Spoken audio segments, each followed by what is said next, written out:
Hello, everyone, and thank you for attending this event sponsored by the Society of Professional Journalists New England chapter.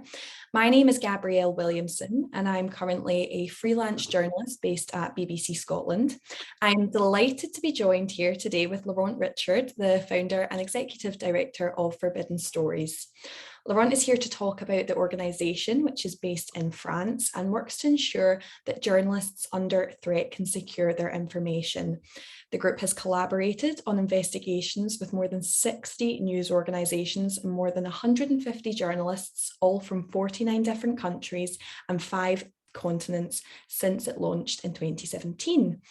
Forbidden Stories recently partnered with Frontline and the other organisations as part of the Pegasus project. It recently investigated spyware created by an Israeli company that was used by governments to target journalists, activists, the wife and fiancée of Saudi journalist Jamal Khashoggi.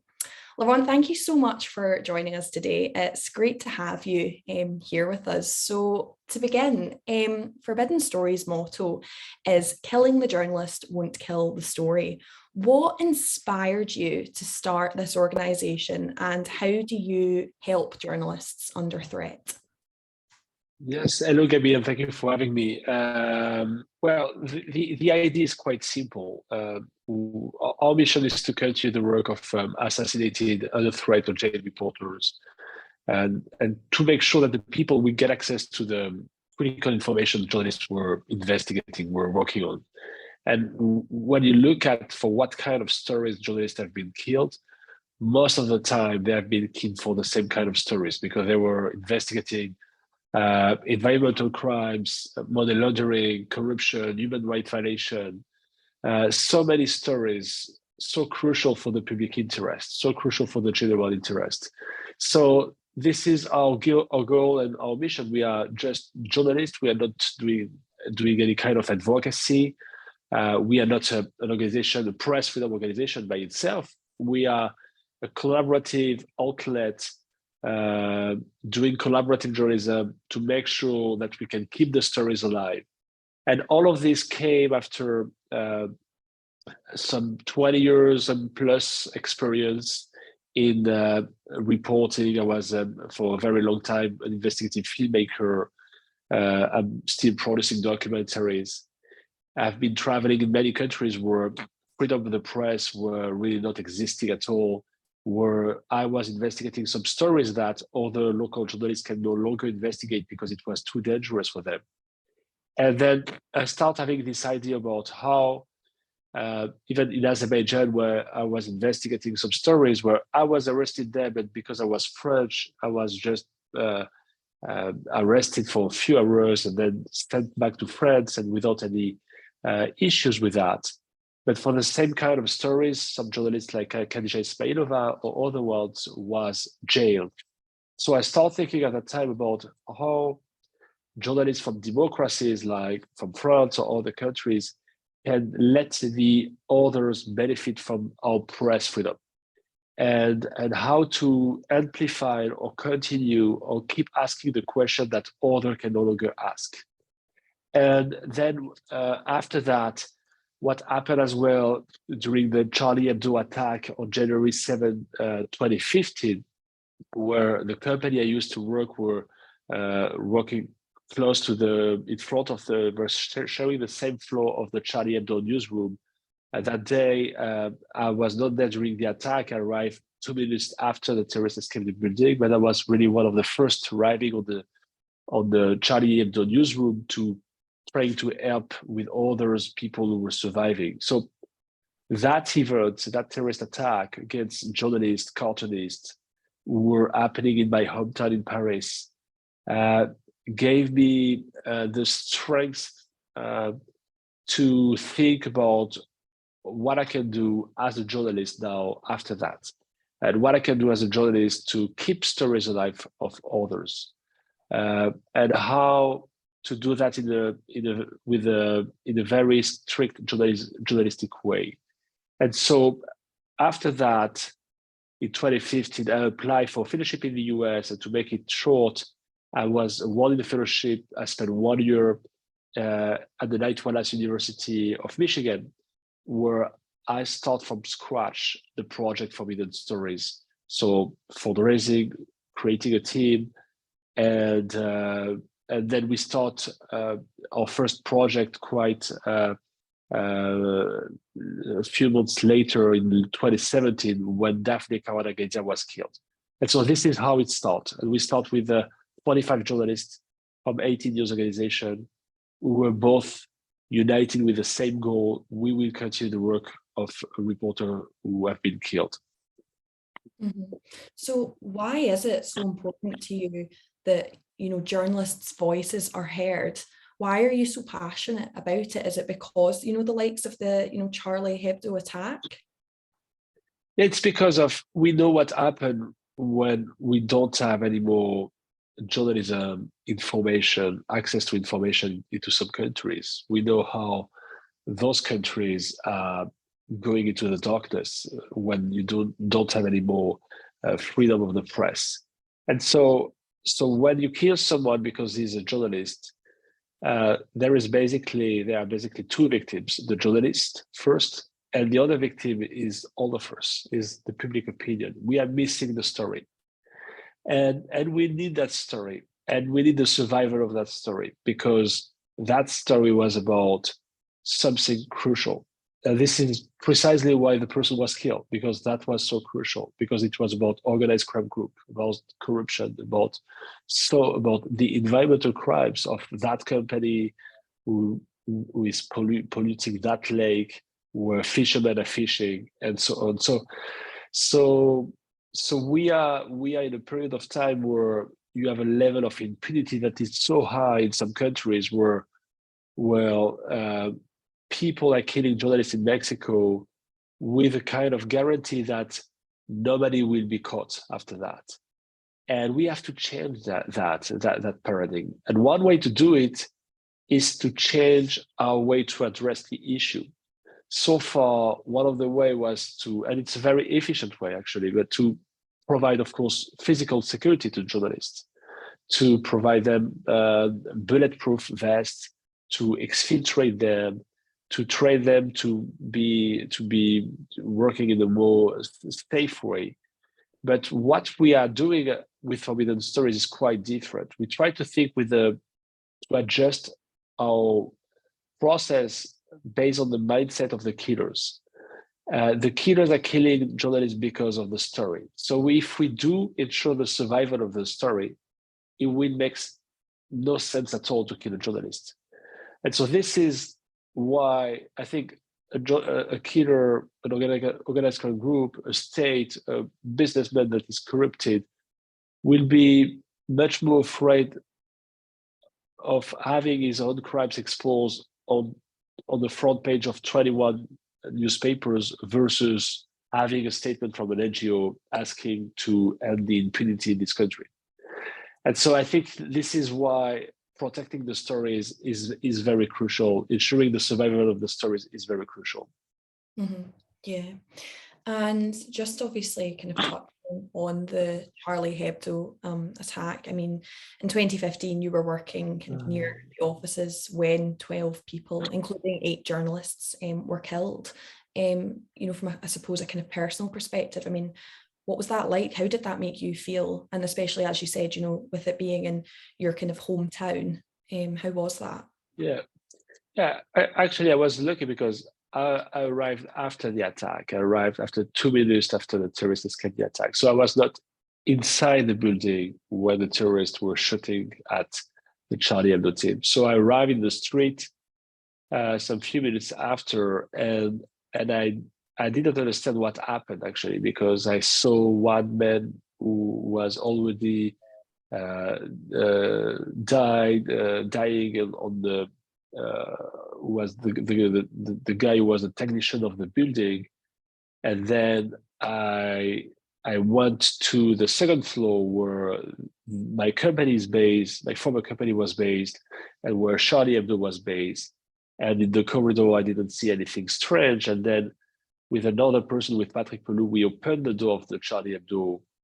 And of course, at that time, I discovered within many people that have been killed were killed, and some of them were surviving, some of them were still alive. So with other peoples from Premier Ligne and other people from the building, we try our best at that time during 1 hour to help the people who were surviving before the rescue team arrived a few minutes later. So that was a traumatizing thing. Of course, I was, as other, very lucky to be alive and to arrive a few minutes later, and never cross the terrorists. But that, as a journalist, that changed a lot of things for me, and as a human being as well. After being sad, after being traumatized, I really start thinking what I can do from that, and this is how I thought about creating Forbidden Stories. Mm-hmm.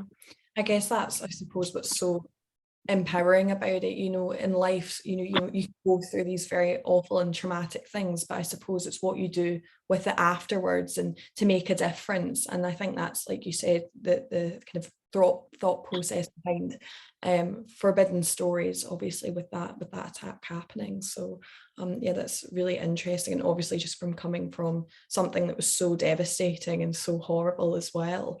And just kind of touching on the organisation, it's modelled after the journalism industry's response to the 1976 assassination of Arizona Republic reporter Dr.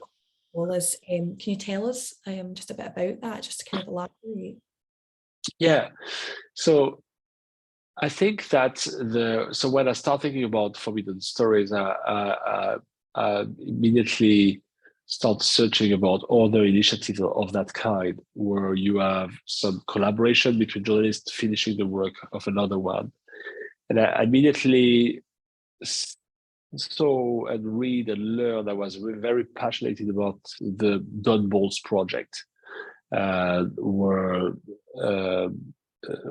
people, after the killing of that journalist who was killed in Phoenix in Arizona, as he was investigating corruption stories, dozens of journalists on some days after did continue the work of Don Bolles. I think the name was the Arizona Project, and that was, I think, the first time in history of journalism that there were collaboration between journalists and newspapers.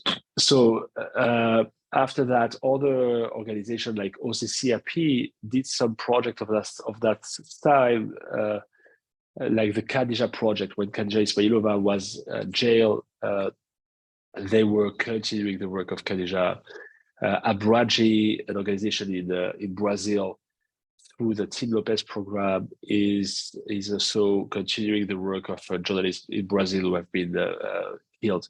So there were some initiatives like that, but there were no single organization taking care of that at a very international level, with a very large network to do that. And you need a large network to do that because it's so dangerous. You need a collaboration because collaboration is bringing protection. It doesn't make sense to kill a journalist if you have 80 others or 50 ready to continue his work. Collaboration is bringing resources as well. You have much more means to travel, to investigate, to take time, to meet some sources. Collaboration brings a lot of value in terms of fact-checking of the information. Behind every single sentence, you will have 80 reporters fact-checking each single information. So this is crucial. And so this is very important for the public opinion. For you as a reader, you are reading something that have been fact-checked by 80 reporters. And as well for the impact of what we are doing. As a journalist, we want our stories to be part of changing the game, changing the world, having a better society. And so when you are publishing at once with 20 or 30 other news organizations, you are all around the world, you are getting a lot of impact. So you are creating a conversation about the topic you just address and you just uncover. So that's collaboration, I really think, is the future of journalism. Mm-hmm. Yeah. And over 1,600 journalists were killed between 2003 and 2022, according to Reporters Without Borders. So that's an average of 80 per year. What are some of the dangers facing journalists today, and how have they evolved since Wallace was killed? Yeah, so on that kind of number, there is always a distinction to make if we can. It's always hard to make a distinction between people who have been killed, but to be precise, you have a lot of, sometimes in 2012, 2013, you were having a lot of journalists being killed during the conflict in Syria, for instance. So you have journalists being killed during conflict because they are covering the conflict and they are the victim of that. And then you have journalists who are killed, but they are still, but they were killed in a country where there is peace. But because they are investigating corruption, because they are investigating very dangerous stories, they have been killed for that work. And so this trend is very concerning. That you have more and more journalists being killed in countries where there is no conflict, where there is no war. And the level of impunity that is higher and higher years after years. In Mexico, you have more than 99% of impunity rate. That means 99% of all those killings in Mexico against journalists, nobody will be prosecuted after that. So there is no chance for the family to seek justice or to obtain justice. So this, again, this is why I really think that we need a global response for that. And the other thing is, when you wake up in the morning and you hear in the radio show, oh, a new journalist have been killed yesterday in Mexico, a new journalist arrested in Philippines, we finally more and more get used to that kind of numbers, to that kind of news. We are less and less surprised. And this is a real danger, to be less surprised by that. We need to be very shocked. We need to be very concerned. And every time a journalist is killed somewhere, it's not only a crime against a journalist, it's not only a crime against press freedom, it's a global crime against democracy. And when Jagendra Singh, for instance, was killed in India, nobody knew about his existence outside India. But he was killed and he was investigating the sand mafia. People very dangerous, operating for some organized crime group, who are mining the sand, collecting some sand illegally to then export the minerals, the sand, to many countries. And that sand is then used by the construction area. And so this is why it's the killing of an Indian journalist, the killing of a Mexican journalist is not only an Indian story, it's not only a Mexican story. That's an American story, that's a French, that's a European story. And we should all be concerned, because our company, when you're investigating the supply chain, you will see that finally the sand, the minerals that this journalist in India was investigating was sold, exported, used by many factories based in Europe or based in the US. So this is why it's a global crime. Mm-hmm. And do you feel journalists are at more risk and are more vulnerable nowadays compared to, say, 50 years ago? Yes. Yes, they are much more vulnerable because of different reasons. The first thing is that there is something, the harassment online is a global trend, not only against journalists, but against any kind of community, any kind of people who will challenge some powers. But you have a lot of journalists who are harassed online. And when you investigate the killing of some people, some journalists who have been killed, most of the time they were harassed online. The people try to discredit them, and so yes, the journalists are working in a more and more difficult condition and situation. not only because of that, but also because a lot of the fake news industry, the troll factories, some populists and people who are supporting some people like Trump or Bolsonaro are more and more considering journalists as an enemy of the democracy. This is an enemy of the people. That was precisely what Trump was saying about journalists.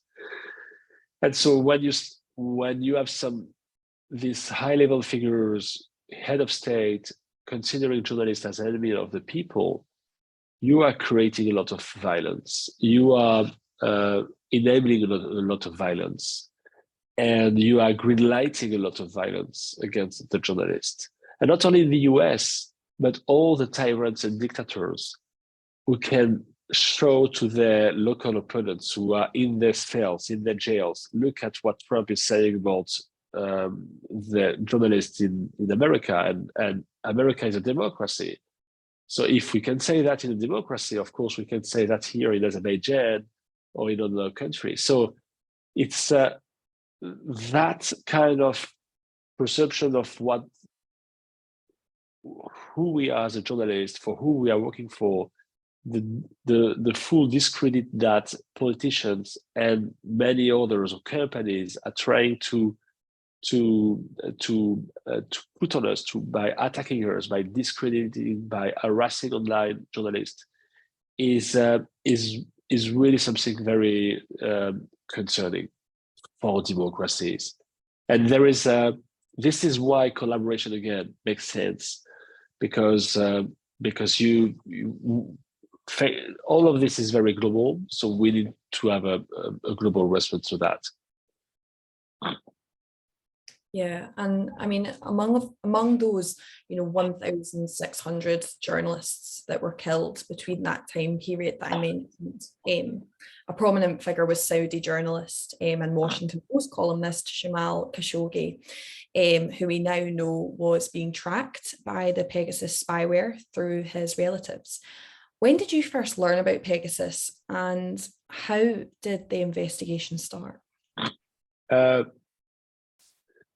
So we learned about Pegasus some years ago, because Pegasus was already investigated by organizations like Amnesty International. It is a lab. There were some previous reports about misuse of that spyware against some dissidents. And we were as well, while we were investigating, continuing the work of a Mexican journalist, we discover how Mexico was, or Mexican journalists were heavily targeted by that kind of spyware. And so we start working on cyber surveillance regarding Mexican journalists. And then we got access to that list of 50,000 phone numbers who were potentially targeted by NSO, because that was a list of 50,000 phone numbers entered by the NSO customers. So NSO is an Israeli private company selling a spyware called Pegasus to state actors to catch the terrorists, officially to catch the criminals. But in reality, what we see based on the list and based on some forensic investigation that we did on many devices, that many lawyers, human rights defenders, activists, journalists, political opponents, dissidents were infected, were targeted by that spyware that were used by some states against them. And how does this kind of spyware work? How does it track people? It's the spyware is taking entirely the control of your device, so it doesn't make any noise. It's an invisible attack. There is no link that you are clicking on that will infect you. Now, in the first years of the Pegasus until 2017, there was some link attached to the message, but from that time, they are using what we call the zero link infection process. So you are receiving, you are the victim of an attack, and you don't know that. And they take entirely the control, so they can get access to your microphone, your camera, even your encrypted messages, everything that is on your phone. So Pegasus is like a person over your shoulder, can read what you are reading, watch what you are watching. And once you're infected, you're trapped. So there is no way for you to know that you have been infected. And even if you know that, no way for you to seek justice, or it's going to be very difficult. And I suppose, isn't there a slight argument there that everyone's being tracked? I mean, nowadays you hear of a lot of people that feel like they are being tracked, you know, whether it's journalists, whether it's more high profile figures, whether it's just people every day in society. Is that not something that could be argued that maybe as a society, we just need to accept nowadays when it comes to everything with social media, phones, the internet, or should we be doing more to question this? It's a good question, because you have more and more people say, okay, but what I can do now, because I know that when I'm using my credit card in that supermarket, someone is tracking me. When I'm surfing on the web, on the Amazon services, someone is tracking me. But so we need to be conscious about how dangerous this having our own data being tracked, being captured, being monitored is dangerous for our democracies. And I can explain you why. Because now we know that you have some intelligence services who will pretend to be a brand and who will publish on your Facebook post some specific brand, and you will click on that. And because of all the cookies inside, they will track you. And you believe it's a brand you're just watching, beyond that it's intelligence services. So it's we are tracked all the time. So how to do, once we know that it's so far there is a common narrative that government will say, if you have nothing to hide, you have nothing to be worried about. It's not the question, basically. It's not them to decide about if we need to be worried about. Basically, when the Saudis are using Pegasus to track people around Jamal, they do that because they want to collect intelligence on someone who is challenging their power and someone they want to kill that they just killed.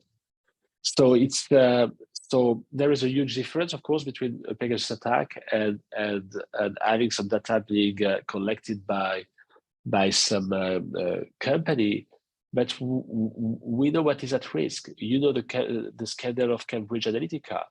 There were because of that, you were having some election very under influence. Because of Pegasus, you have lawyers, journalists, political opponents being spied on, and journalists were, if they want to kill a story, the first thing they do, they surveil the journalist, they try to identify the source who is talking to the journalist, and then they will blackmail the source or the journalist with some private information they can collect from the hack. This is what we call the hack and leak operation. So yes, I think it's not time to resign. It's a time to be aware, but it's the thing that is the most urgent is to build some regulation, because so far this is the key thing. There is no regulation. There is no transparency. We don't know who is using Pegasus. NSO doesn't want to reveal the name of the people, the state they're contracting with. They sold Pegasus to. The state themselves, they don't want to disclose that kind of contract because it's covered by national security status. So we need, in our democracy at least, I don't know what we can do for the other regimes, but in our democracy, we need some powers through the Congress people, through others, or for the journalists to have access to information about cyber weapon. Because Pegasus is not a small spyware you are buying in a shop in downtown in your street. It's a military weapon. It's a military weapon because it has been designed by people who spent some years in the military unit in Israel. It's a military weapon because they need an export license delivered by the Ministry of Defense of Israel, so they can make a contract, sign a contract with the state. And so that's a military weapon used against civilians at the end. And this is where we are. And as Edward Snowden was saying 10 minutes after our first, when we were breaking the stories with the Pegasus project, he said, that's going to be the story of the year. And if we don't pay attention to this issue, we won't have 50,000 numbers in 2 years, but we will have 5 million of phone numbers targeted or potentially targeted. So it's now up to the state to take some measure to make sure that we can get some more accountability, transparency, and a way for the citizens to seek justice. Mm-hmm. So do you think, I suppose it's going to have to take the work of governments and people to maybe try hold people to account for, change to happen, for people to be held to account? Does there need to be more of an uproar? Does there need to be more talk surrounding this? Do you think people are aware of this? Are people talking about it? Yeah, I think one of the strongest decisions that have been taken after the Pegasus project was the decision from the US authorities to blacklist NSO. That was really a very powerful, strong decision that disrupted a lot of the businesses of the NSO group, because they put that company on the blacklist, making sure that you won't have any kind of US-based entities able to sign a contract with the NSO group. So it was very disruptive and damaging for them. But the problem is not NSO, actually. The problem is not Pegasus. The problem is all the other NSO, all the other Pegasus. That's even if NSO disappears, you will have many babies in the NSO in a few seconds after the disappearance of the NSO group. So the question is about how to build regulation that will make those companies much more accountable, so in some way more transparent.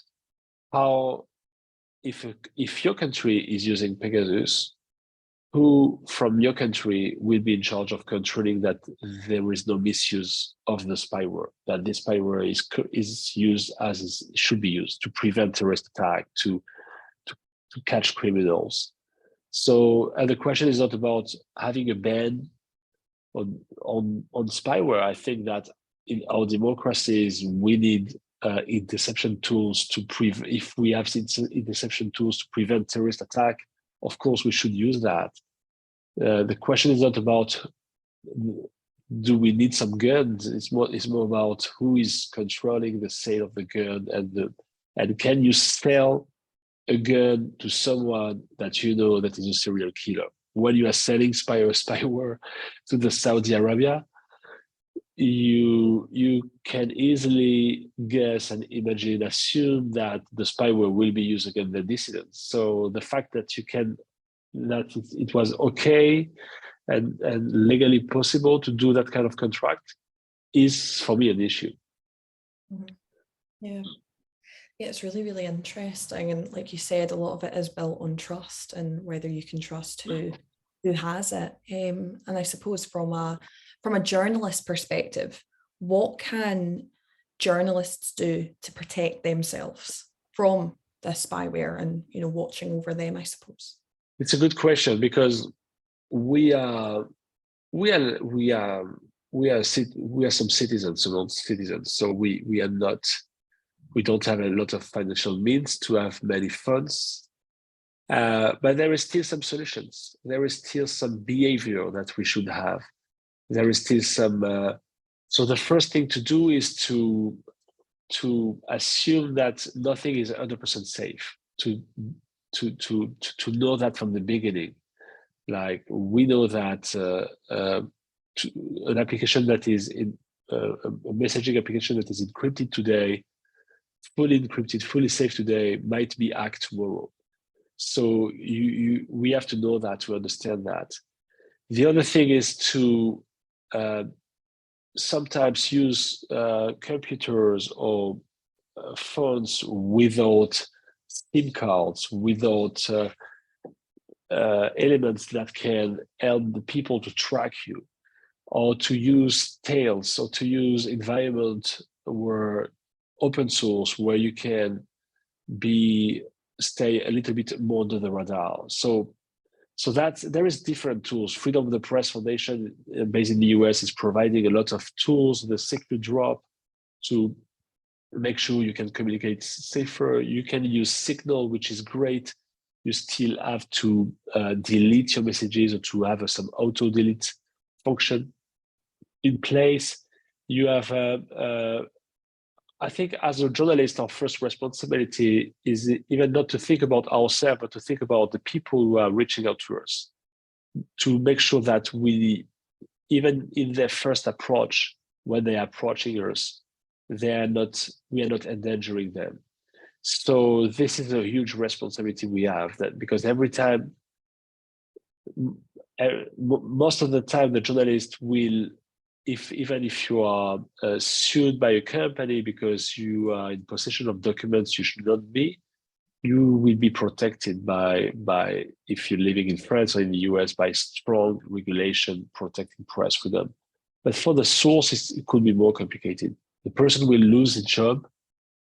The person will, if he is losing a job, he might lose his entire family. It might be discredited online because it was the whistleblower or your source, and he was identified. And so identifying people online is more and more easy. So we have to be very careful of that. So this is why you need to tell the people how to reach out to you safely first, to protect them and yourself. Mm-hmm. Yeah, and with regards to the Pegasus project, 17 media organisations participated in it, including the Washington Post, Le Monde, and The Guardian. How did you choose which outlets to partner with? We start 5 years ago partnering with some news organization that we are very, very happy to work with, very proud to work with. We are so proud to work with The Guardian, with the Washington Post, and so it's some long-time collaboration.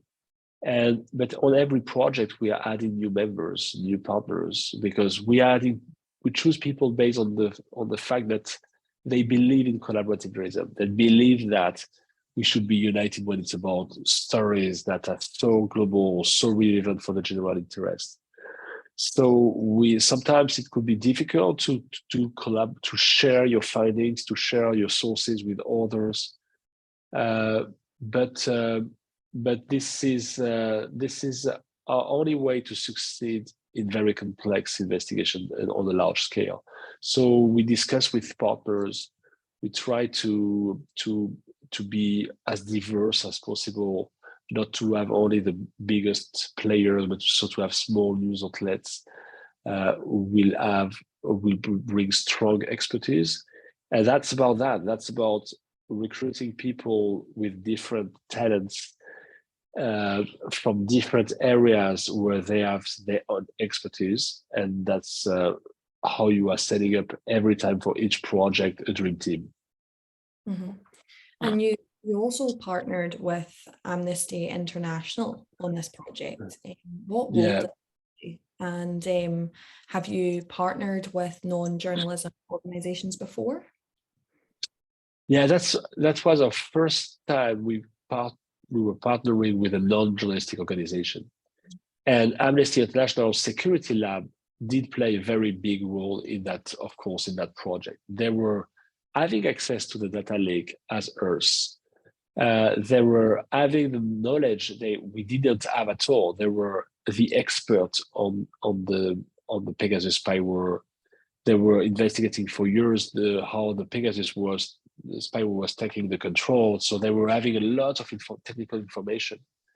And so we were partnering with Amnesty International Security Lab. We were providing technical support to the Forbidden Stories investigation. So we were the journalists investigating approaching the people that we saw on the list, when we saw the phone numbers of the people on the list, explaining to the people that we were having some reasons to believe that they were surveilled, that we needed to make some forensic analysis of their phones if they would be okay for that.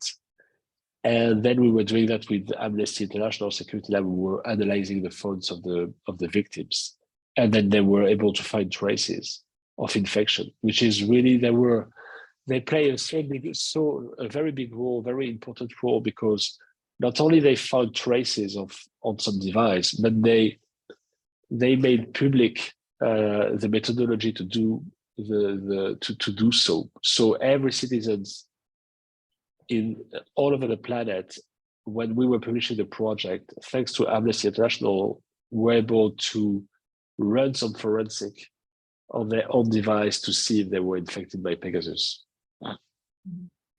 And what precautions did you and your team take during the investigation to ensure that you weren't monitored? Was there more things that you had to, I suppose, be really wary of?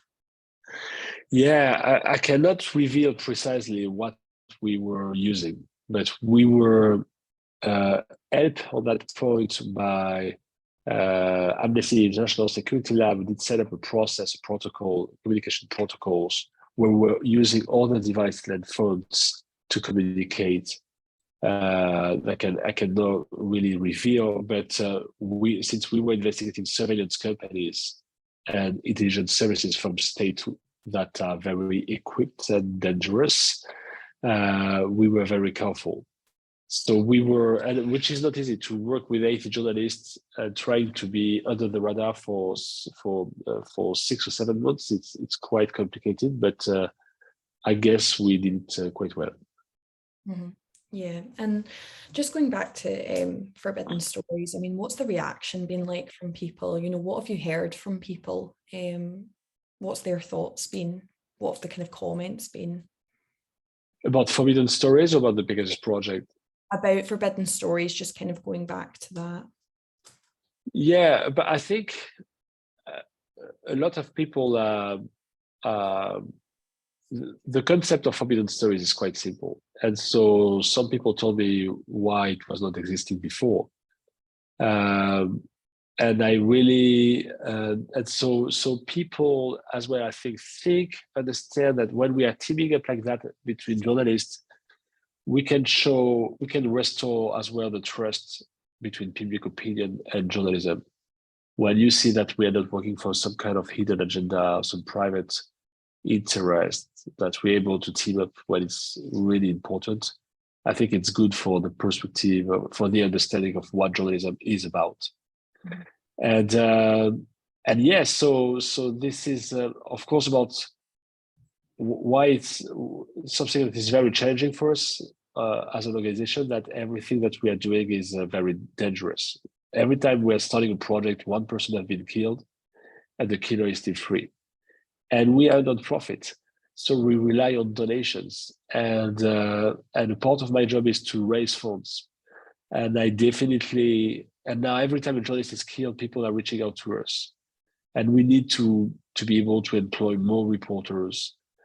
So when I'm speaking to people, I try to see when they want to help. I say one way to help is really to go on the donate page of forbiddenstories.org, and in this way you can help. So I try to say that to my friends, my neighbors, but also to some foundations from millionaires who can really make a difference in investing in Forbidden Stories. Mm-hmm. And again, going with the Pegasus project, what was the reaction like after, your reporting? Do you think Pegasus is still in use? I mean, are people shocked? What's the kind of general consensus? Yeah, right after there was a real shock worldwide. In France, there were since the phone of the president was on the list, and most of the members of the governments, they were as well on the list. So there were the Israeli Ministry of Defense was asked to come immediately to France to answer some questions from French authorities. In India, there were the Supreme Court who were starting a commission on that. In the US, you were having the blacklist of the NSO from the Commerce Department. In between France and Morocco, there were a lot of tension because Morocco was adding people on the list of people who were the potential target in France. So many tension and many geopolitical tension happened after that. The European Union decided to start a commission on the Pegasus project and on the misuse of that. So now, after that, I think Apple as well as a company decided to sue the NSO group. They decided to also notify their consumers when they can monitor some state attack against their device. So there were some reaction from the political side, from the Silicon Valley as well, in some different countries, but there is still no regulation really. So maybe making a regulation takes time, but so far, yeah, this is where we are. And obviously, the Pegasus project is currently in the headlines. It's something that is being discussed and kind of more openly spoken about. What are some of the other big stories that Forbidden Stories has worked on? So our first project was the Daphne project after the killing of Daphne Caruana Galizia, a Maltese reporter who was killed in 2017, and so that was our first project. We teamed up with 45 journalists, and they put a bomb under the seat of Daphne. She was one of the very rare journalists in this island who were investigating corruption at a very high level, at a really endemic level within the government of Malta. But so we investigate the killing of Regina Martinez, Mexican journalist, with the Cartel Project. We were starting where Regina left her work, and we investigate in Russia, in Africa, all the organized crime groups who are the accomplice of Mexican drug cartels. So we did as well the Green Blood Project, continuing the work of journalists who were killed as they were investigating environmental scandals, environmental crimes in Tanzania, in India, in Guatemala. So yeah, we did a lot of projects, and we need to do more. Mm-hmm. And just regarding the future and what you hope to achieve or what you'd like to see happen, what's your kind of goals, or is there anything in the future you want to work on or want to do? Yeah, I really want to have more resources so we can continue the work of every journalist assassinated. Mm-hmm. And that's the goal. That's the only goal. It's to make it automatic. Mm-hmm. And so we are really developing Forbidden Stories for that. And we're not only doing that, we're developing the Safe Box network, which is very crucial, which is basically we are offering to at-risk journalists a way for them to secure their ongoing investigation. Like yesterday, you did an interview with a corrupted minister in Mexico. You want the story to be told. You are planning to publish the stories, but you are not sure of that. So you are protecting you are securing your own investigation with us by sharing that with us. And if something happened to you, then we will continue your work and we will know what you were working on. And you can make it public that you already share your information with Forbidden Stories. So it won't make sense to kill you because you are already you already have shared your information. So this is the development of the Safe Box network. For now, there is 50 journalists around the world who are using that in a few months after the launch of that. And we will have much more in the next few months. So that's very critical because we want to reconnect journalists at risk with journalists who are less at risk to make sure that we can continue their work. Mm-hmm. Yeah, and just another question that's come in the chat box there. I mean, have you ever been threatened by governments for leading this initiative? Have you ever faced trouble, from, I suppose, not even just governments, but different people, I suppose, whether they're high profile or just citizens maybe criticizing or not in favor of what you're doing? Yes, we are currently sued by the Kingdom of Morocco. And we have been sued, and we won all the cases. So yeah, that's the kind of threat, digital legal threats that we are receiving. We might receive some digital threats as well. And so yes, so we are clearly seen as an organization that are challenging the powers who really don't like the journalists. But since we are collaboration forces, I think that's our strength is really our number. Mm-hmm. Yeah, and I suppose with being a journalist, that's kind of what you're there to do. You're there to, look out and investigate the information and give it to the public so they can, I suppose, form an opinion and make a decision on what you're doing. So I mean that's really, really interesting. And yeah, I just want to thank you so much for Thank you, Gabby. It's been so interesting. It's been incredibly knowledgeable, and yeah, a really invaluable experience talking to you. So thank you so much. That was great. Thank you. Thank you so much. Thank you for having me. I was so happy to do that. Thank you.